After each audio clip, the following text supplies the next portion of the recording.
Be me, 27.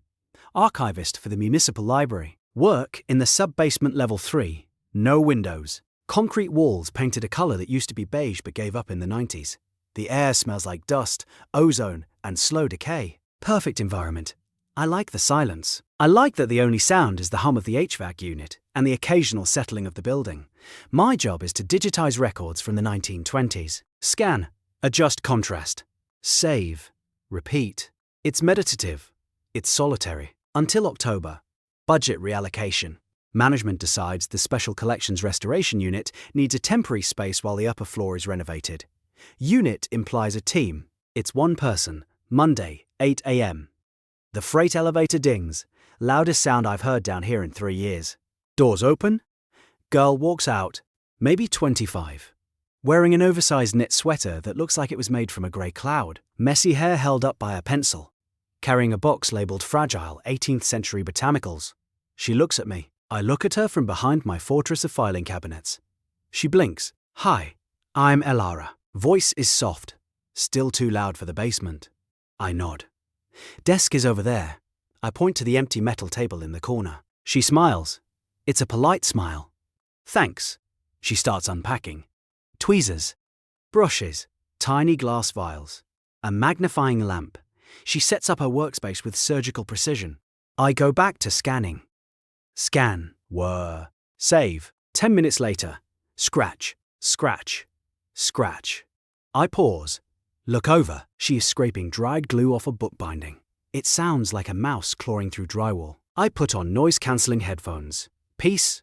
Returns. Sort of. I can see her in my peripheral vision. Moving constantly. Reaching for tools. Adjusting her lamp. It's distracting. Day 3. Routine is broken. Usually, I make coffee at 10 a.m. The break room is a closet with a vending machine and a pot that hasn't been cleaned since the Cold War. I walk in. She is there. She has an electric kettle. She is brewing tea. It smells like grass and flowers. It overpowers the smell of stale coffee. Want some? She holds up a box of tea bags. No. I pour my sludge. Okay. She doesn't seem offended. Just goes back to watching her water boil. We stand in the closet in silence. The fluorescent light flickers. Buzz. Click. Buzz. She looks at the light. That's going to die soon. It's been doing that for 6 months. Oh. She pours her tea. See you out there. She leaves. I drink my coffee alone. It tastes worse than usual. Probably the floral fumes. Week 2. The scratching noise has become background radiation. I don't wear the headphones anymore. I tell myself it's because they hurt my ears, not because I'm monitoring her. She has a routine too. 8 a.m. arrival, 10 a.m. tea, 12:30 p.m. lunch. She brings leftovers in Tupperware, usually pasta or soup. She eats at her desk while reading enormous books about plants. I eat a sandwich at my desk while staring at the wall. Tuesday, I hear a sneeze, tiny sound. Bless you. Words leave my mouth before I authorize them. Silence. Thanks. She sounds surprised. I am surprised. I go back to scanning. My neck feels hot. Stupid. Week 4. It's raining outside. We can't see it, but the basement feels damper. The HVAC is working overtime. It's cold. I'm wearing a hoodie. She is wearing the grey cloud sweater and a scarf. She is shivering. I can hear her teeth chattering faintly. It's annoying. It disrupts the rhythm of the room. I stand up. Walk to the supply closet. Grab a portable space heater I hid there last winter. Walk to her desk. Put it on the floor next to her chair. Plug it in. Turn it on. She jumps a little. Looks at the heater. Looks at me. Oh, thank you. Drafty down here. Yeah, it is. I walk back to my desk. Resume work. 5 minutes later, the shivering stops. The room is quiet again. Good. Efficiency restored. Thursday. I come in at 8 a.m. There is a small cactus on my desk. It's in a tiny terracotta pot. There is a sticky note attached. For the heater. This one likes the dark. I look at her desk. She is busy brushing dust off a 19th century fern. She doesn't look up. I look at the cactus. It's green and spiky. I push it to the corner of the desk, away from the scanner. But I don't throw it away. Month 2. The fluorescent light in the break room finally dies. Total darkness in the closet. I walk in for coffee. Click the switch. Nothing. Damn it. Voice from the corner. I have a flashlight. I jump. Didn't know she was there. A beam of light cuts the dark. She is sitting on a milk crate, holding her tea mug. Maintenance won't come down for days, I say. I know. She shines the light at the coffee machine. Do you need help navigating? I can brew coffee in the dark. Impressive skill. Necessity. I fumble with the filter. Spoon the grounds. Pour the water. Start the machine. The gurgling sound fills the dark room. She keeps the light on the machine for me. You don't like talking much, do you? She asks. Not really. That's okay. Why? Most people talk to fill space. You just let the space be. I don't have a response to that. I just watch the steam rise in the flashlight beam. The cactus is still alive, she says. I watered it. I noticed. It looked dry. It's a desert plant. It likes dry. Oh, but it looks happy. Coffee is done. I pour a cup. Thanks for the light. Anytime. I go back to my desk. The cactus does look greener. Maybe. I don't know anything about plants. Month 3. Marcus the night guard stops by. He does rounds at 6 p.m, just as I'm finishing up. Usually, we nod and he leaves. Today, he stops at her desk. Evening, Miss Ilara. Hi, Marcus. She smiles brighter than she smiles at me. Brought you that paper from upstairs. The crossword, you're a lifesaver. They chat for 2 minutes about the weather. Snow is forecasted. I am organizing files. Snapping folders shut louder than necessary. Why is he talking so much? It's a secure facility. Move along. Marcus walks over to my desk. Leans on the partition. Lowers his voice. She's nice. She's loud. She's been sitting in silence for 8 hours, son. She breathes loud. Marcus chuckles. Shakes his head. You need to get out more. I'm working. Sure, working. He walks away whistling. I hate Marcus. I look over at her. She is doing the crossword. She bites the end of her pencil. Brows furrowed. She looks stuck. I know the answer to 4 down is obsidian. I don't say anything. I pack up my bag. Walk past her desk. Pause. Obsidian. She looks up. What? 4 down. Volcanic glass. Obsidian. She looks at the paper. Writes it in. Fits perfectly. She looks up, grinning. I was stuck on that for 10 minutes. It's a common crossword word. Thanks, night. Good night. I walk to the elevator. My heart is beating slightly faster than resting rate. Probably too much caffeine.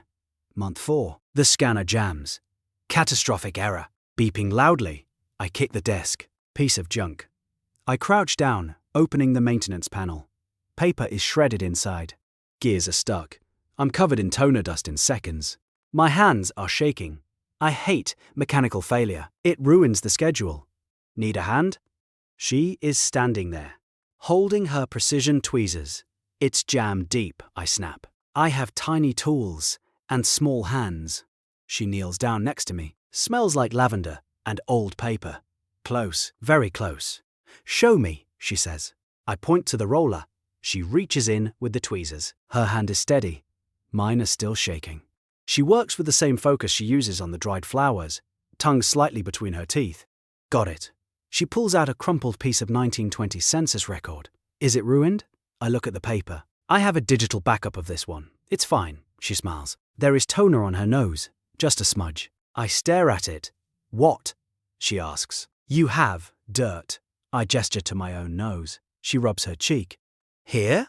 No. Other side. She rubs her chin. Here? No. Just stop. I reach out, brush the toner off her nose with my thumb. My skin against her skin. Electric shock, not static. Something else. I pull my hand back instantly. Gone, I say. Voice sounds strangled. She freezes, eyes wide. She touches her nose where I touched it. Thanks. Soft. Scanner works now, I say. I stand up quickly. Turn away. I have to file these. I walk into the stacks. Hide between row G and row H. Lean head against the cold metal shelf. Breathe. What is wrong with me? Brain is short-circuiting. It was just toner. Logic. It was a hygiene correction. Brain refuses to accept logic. Replays the feeling of her skin. Soft. Warm. I stay in the stacks for 20 minutes. When I come back, there is a cookie on my desk. Homemade. Oatmeal raisin. I eat it. It's good. Month 5. We eat lunch together now. Not officially.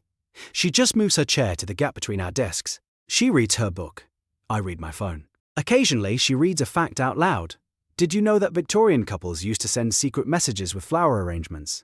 Florography, I say without looking up. Yeah, a yellow carnation meant rejection. Efficient. A striped carnation meant, I cannot be with you, but I wish I could. Complicated. Moss meant maternal love. Messy. She laughs. I like making her laugh. It's a new data point. I don't analyze why. One day, she doesn't bring a book. She just watches me eat my sandwich. You eat the same thing every day, she says. Turkey and Swiss. It works. Don't you get bored? Predictability is comfort, she nods. I get that. My life outside is chaotic. This is the first time she mentions outside. I pause. Chaotic how? Loud family, roommates, traffic, expectations. She looks around the grey basement. I like it down here. It's just us, she catches herself. And the files, and the plants. Just us, I repeat. The words hang in the air, heavy. The HVAC hums. She looks down at her hands. I finished the restoration on the 1790 collection. That was the big project. Yeah. So my contract is up in 2 weeks. Stomach drops. Physical sensation of falling. Elevator crash. Oh, they might renew it or move me to the 3rd floor. The 3rd floor has windows. Yeah. And people. Yeah, you'd like that. She looks at me.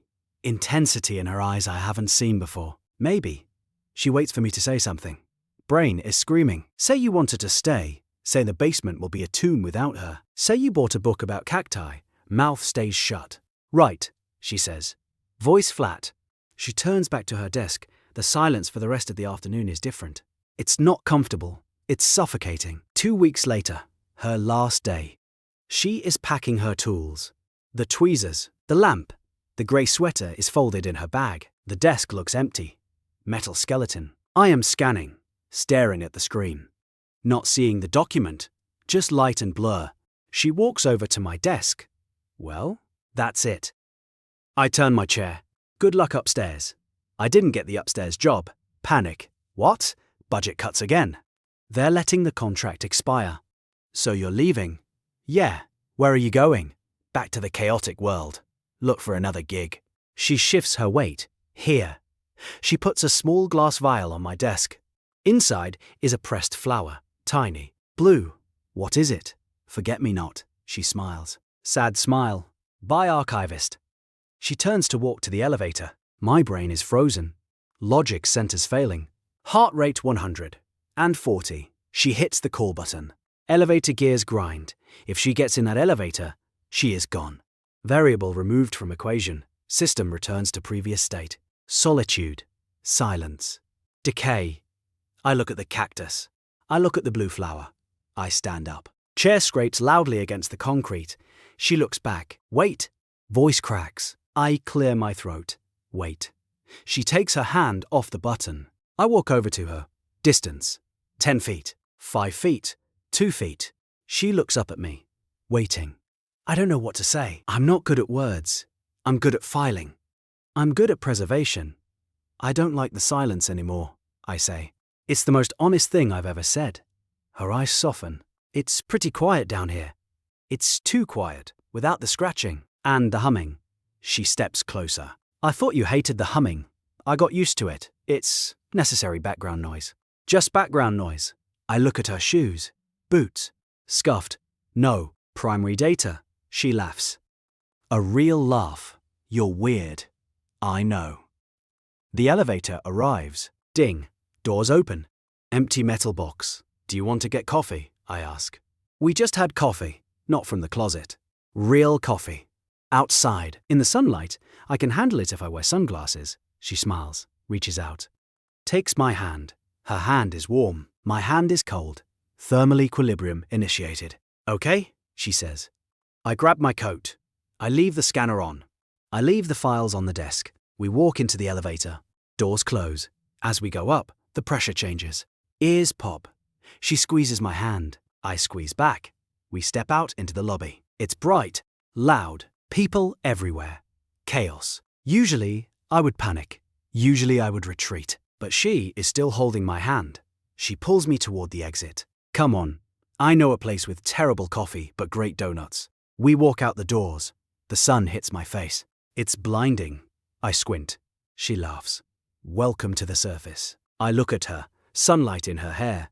Not grey anymore, golden brown. It's bright, I say. You'll adjust. We walk down the street. I don't look back at the library. The basement will be there tomorrow. The dust isn't going anywhere. But for now, be me.